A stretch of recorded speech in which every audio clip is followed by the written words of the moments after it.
سرکار دو عالم حضرت محمد صلی اللہ علیہ وآلہ وسلم اپنے صحابہ کرام کے درمیان تشریف فرما تھے کہ ایک یتیم جوان شکایت لیے حاضر خدمت ہوا۔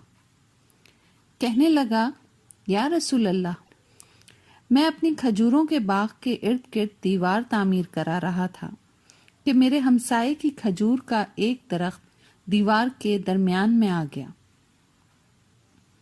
میں نے اپنے ہمسائے سے درخواست کی کہ وہ اپنی کھجور کا درخت میرے لیے چھوڑ دے تاکہ میں اپنی دیوار سیدھی بنوا سکوں۔ اس نے دینے سے انکار کیا۔ میں نے اس کھجور کے درخت کو خریدنے کی پیشکش کر ڈالی۔ میرے ہمسائے نے مجھے کھجور کا درخت بیچنے سے بھی انکار کر دیا۔ حضرت محمد صلی اللہ علیہ وآلہ وسلم نے اس نوجوان کے ہمسائے کو بلوا بھیجا۔ ہمسایہ حاضر ہوا تو آپ صلی اللہ علیہ وآلہ وسلم نے اسے نوجوان کی شکایت سنائی، جسے اس نے تسلیم کیا کہ واقعتاً ایسا ہی ہوا ہے۔ آپ صلی اللہ علیہ وآلہ وسلم نے اسے فرمایا کہ تم اپنی کھجور کا درخت اس نوجوان کے لیے چھوڑ دو یا اس درخت کو نوجوان کے ہاتھوں فروخت کر دو اور قیمت لے لو۔ اس آدمی نے دونوں حالتوں میں انکار کیا۔ آپ نے اپنی بات کو ایک بار پھر دہرایا، کھجور کا درخت اس نوجوان کو فروخت کر کے پیسے بھی وصول کر لو اور تمہیں جنت میں بھی ایک عظیم الشان کھجور کا درخت ملے گا جس کے سائے کی طوالت میں سوار 100 سال تک چلتا رہے گا۔ دنیا کے ایک درخت کے بدلے میں جنت میں ایک درخت کی پیشکش ایسی عظیم تھی کہ جس کو سن کر مجلس میں موجود تمام صحابہ دنگ رہ گئے۔ سب یہی سوچ رہے تھے کہ ایسا شخص جو جنت میں ایسے عظیم الشان درخت کا مالک ہو، کیسے جنت سے محروم ہو کر دوزخ میں جائے گا۔ مگر قسمت کے دنیاوی مال و متاع کی لالچ اور طمع آڑے آ گئی اور اس شخص نے اپنا کھجور کا درخت بیچنے سے انکار کر دیا۔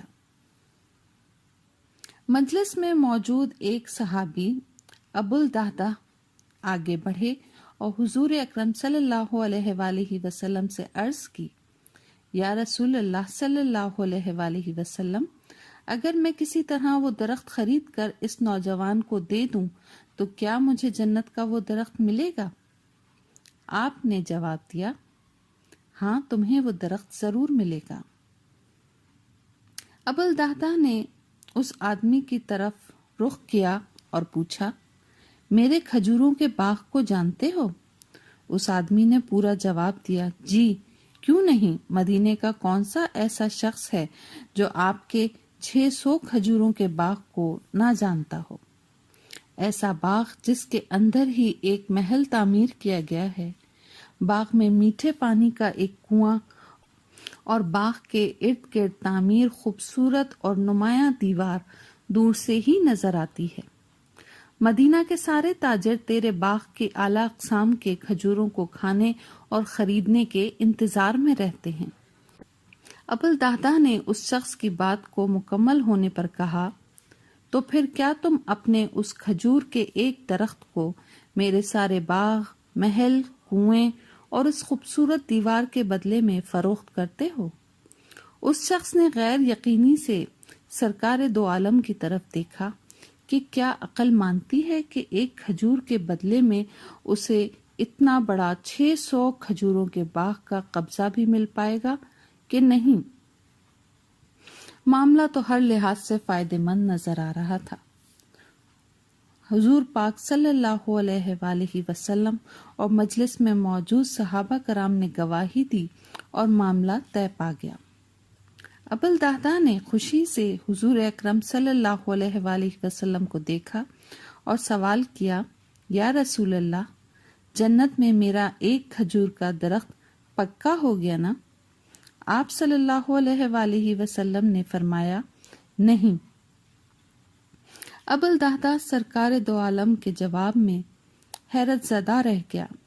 آپ صلی اللہ علیہ وآلہ وسلم نے اپنی بات کو مکمل کرتے ہوئے جو کچھ فرمایا اس کا مفہوم یوں بنتا ہے کہ اللہ رب العزت نے تو جنت میں ایک درخت، محض ایک درخت کے بدلے میں دینا تھا، تم نے تو اپنا پورا باغ ہی دے دیا۔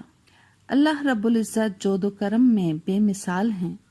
انہوں نے تجھے جنت میں کھجوروں کے اتنے باغات عطا کیے ہیں، کثرت کی بنا پر جن کے درختوں کی گنتی بھی نہیں کی جا سکتی۔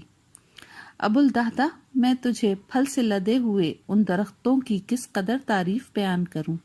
آپ صلی اللہ علیہ وآلہ وسلم اپنی اس بات کو اس قدر دہراتے رہے کہ محفل میں موجود ہر شخص یہ حسرت کرنے لگا کہ اے کاش وہ ابو الدہدہ ہوتا۔ ابو الدہدہ وہاں سے اٹھ کر جب اپنے گھر کو لوٹے تو خوشی کو چھپا نہ پا رہے تھے۔ گھر کے باہر سے ہی اپنی بیوی کو آواز دی کہ میں نے 4 دیواری سمیت یہ باغ، محل اور کنواں بیچ دیا ہے۔ بیوی اپنے خاوند کی کاروباری خوبیوں اور صلاحیتوں کو اچھی طرح جانتی تھی۔ اس نے اپنے خاوند سے پوچھا، یہ کتنے میں بیچا ہے یہ سب کچھ؟ ابو الدہدہ نے اپنی بیوی سے کہا کہ میں نے یہاں کا ایک درخت جنت میں لگے ایسے ایک درخت کے بدلے میں بیچا ہے جس کے سائے میں سوار 100 سال تک چلتا رہے۔ ابو الدہدہ کی بیوی نے خوشی سے چلاتے ہوئے کہا، ابو الدہدہ، تو نے منافع کا سودا کیا ہے، بے شک تو نے منافع کا سودا کیا ہے۔